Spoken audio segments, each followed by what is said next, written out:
नमस्कार। शाश्वत न्यूज वास्तु विचार कार्यक्रम रे आपण मानकु स्वागत। आज वास्तु विचार कार्यक्रम रे सुनिबा जे आम घरे दरिद्रता केमिति दूर हेबो वास्तु विचार अनुसार बा वास्तु विचार अनुसार केउ गछ आमे घरे लगाइले बा बाड़ी रे लगाइले आमर दारिद्रता दूर हेबो।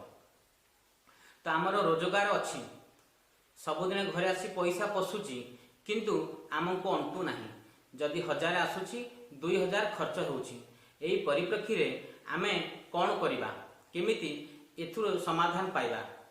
वास्तुशास्त्र अनुसार जदि आम बाड़ी रे किंबा घर सम्मुख रे बेलवृक्ष किंबा अशोक वृक्ष लगाइबा ताकू प्रत्येक दिन धूप दीप नैवेद्य दे पूजा करिबा एवं तार पत्र को आमे मथारे सबुदिन स्पर्श करिबा।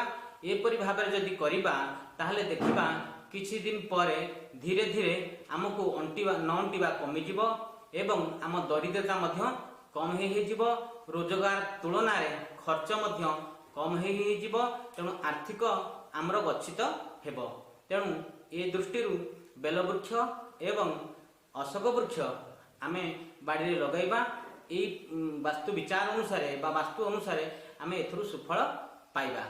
आजिर वास्तु विचार कार्यक्रम को एठी रखिबा। जय जगन्नाथ, जय जगन्नाथ, जय जगन्नाथ।